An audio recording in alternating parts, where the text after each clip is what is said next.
nós falamos agora há pouco da questão do conhecimento, né? Que o ser humano tem a capacidade de conhecer, ele nasce com o ferramental para conhecer.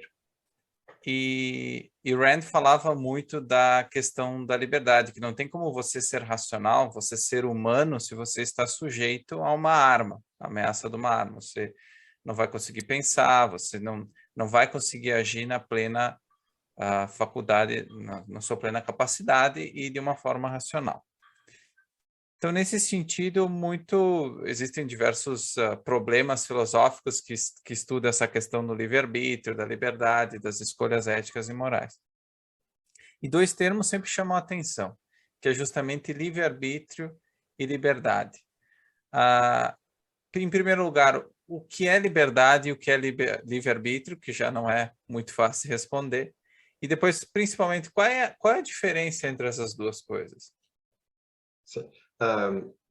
É mais um desses conceitos, desses pares de conceitos, em que um praticamente não tem nada a ver com o outro. Eles são utilizados muitas vezes como sinônimos, mas eles não têm nada a ver com um com o outro, ou praticamente nada a ver um com o outro. Livre-arbítrio, dentro da filosofia, é um conceito epistemológico. E liberdade é um conceito político. Certo? Então, livre-arbítrio, que em inglês, talvez em inglês é um pouquinho mais fácil, porque as palavras são muito diferentes. Em português, acho que as pessoas confundem um pouco, porque livre e liberdade, né, as palavras são semelhantes, então a pessoa pode ser induzida a erro de pensar que são a mesma coisa ou que são parecidas. Mas em inglês a gente fala free will, livre-arbítrio, free will, e liberdade, liberty e freedom. Em inglês, existe uma diferença entre liberty e freedom, mas isso é um tópico para outro dia. Então, o que livre-arbítrio significa, ele é contrastado com a noção de determinismo. Ou seja, existe uma discussão na história da filosofia que pergunta, né, o ser humano ele é livre para escolher? E a resposta é sim ou não. Ou o ser humano é livre, ou ele é determinado. E quando nós dizemos que o ser humano ele é livre para tomar as suas próprias decisões, ou seja, ele não é determinado por nenhum fator condicional, e esses fatores seriam, por exemplo, a sua natureza ou a sociedade. Né? Se o ser humano é livre para escolher, para julgar, para pensar, então nós denominamos ele como um indivíduo que detém a faculdade de livre-arbítrio. E o que essas condições, né, apenas para fim de exemplos, algumas dessas condições como hipóteses, e aí são argumentos a favor do determinismo, né, que diz que o ser humano não possui essa liberdade de escolha de pensamento, algumas dessas condições poderiam ser coisas como o indivíduo ele nasceu com uma predisposição para ser alcoólatra. Isso é uma coisa muito comum. O indivíduo ele é alcoólatra e aí ele pensa, meus pais eram alcoólatras, o meu avô era alcoólatra. Então, eu tenho genes que me dão essa predisposição. E o que essa perspectiva, que é uma perspectiva cada vez mais comum na sociedade, o que essa perspectiva faz, de fato, remove a parte que o ser humano é responsável, ou seja, os seus pensamentos, as suas ações, as suas decisões, e dá um foco, dá uma ênfase maior para coisas que estão fora do controle do ser humano, nomeadamente o seu código genético. E com relação à sociedade, como condições, como condicionamento, nós podemos pensar como o indivíduo ele nasceu em determinadas circunstâncias, vamos dizer, ele nasceu em circunstâncias precárias, ele nasceu pobre, precárias no sentido financeiro. Então, como consequência disso, ele foi condicionado a fazer A, B e C, etc, etc. E, de novo, o que essas condições fazem, quer da perspectiva da natureza, quer da perspectiva da sociedade, remove o fato de que o ser humano ele é capaz de decidir, ele é capaz de pensar, ele é capaz de aprender, e ele é capaz de agir. Né? Então, isso com relação a livre-arbítrio. Dentro do objetivismo, o modo que a Ayn Rand coloca essa questão é a escolha mais fundamental que o ser humano tem é a escolha de estar focado ou não estar focado.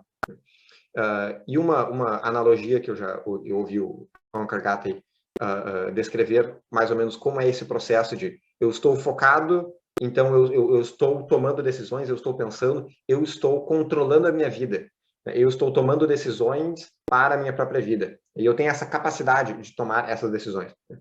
A analogia era com relação a uma lancha, né? Então, se eu estou focado, como se eu tivesse uma lancha no mar, e a lancha está indo numa certa direção, né? Quer dizer, eu sei para onde eu estou indo, eu estou controlando a direção do meu pensamento, né? Eu estou alerta, digamos assim.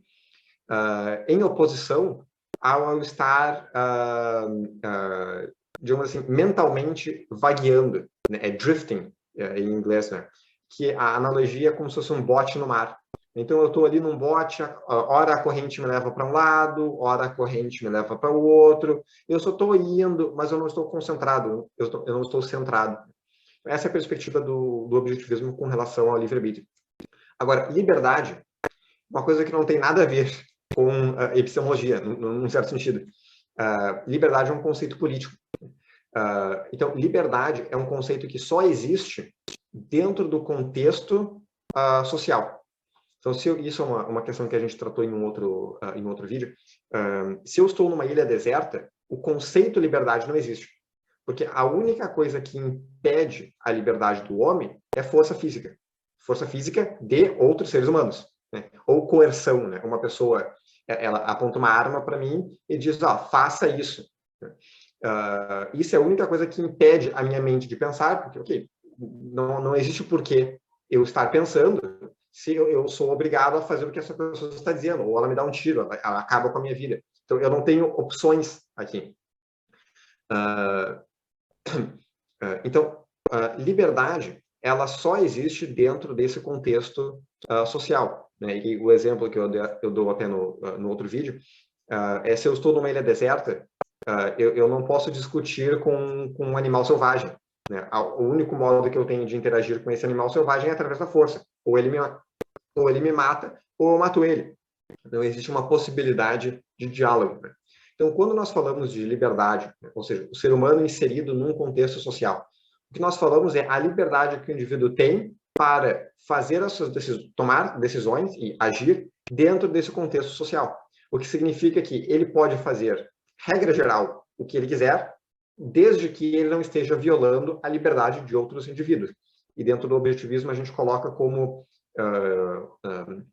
desde que o indivíduo não esteja violando os direitos individuais de outras pessoas, dentro dos quais, né, o direito à liberdade é um desses.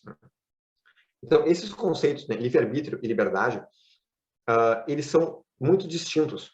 Mas como nós utilizamos a palavra escolher, então, se eu sou livre do ponto de vista epistemológico, ou seja, eu controlo a minha mente, eu sou capaz de ter os meus próprios pensamentos, eu sou capaz de agir. Eu sou livre e isso é uma característica do homem, é um atributo do homem, é um atributo de um ser consciente como nós somos. E quando nós falamos de liberdade dentro do contexto social, nós utilizamos a mesma palavra que é escolher. Então, eu vou no supermercado, eu decido comprar uma maçã ou uma banana, então eu estou fazendo uma escolha. Então, parte dessa confusão entre os dois conceitos tem a ver com essa semelhança, até semelhança etimológica, entre essas palavras, mas são conceitos bastante diferentes. Agora, o que é importante pensar é que o conceito livre-arbítrio, ele é primário, ou melhor, ele vem antes, ele é primário, ele é fundamental, e o conceito de liberdade ele é secundário. Então, eu só posso ter liberdade para fazer escolhas dentro de um contexto político se eu, de fato, sou capaz de pensar. Né? Ou seja, se eu não sou capaz de pensar, se eu não sou livre para tomar as minhas próprias decisões, então não existe liberdade política. Né? Então, qualquer fala sobre liberdade política pressupõe o fato do ser humano ser livre para julgar, né? para pensar por si mesmo.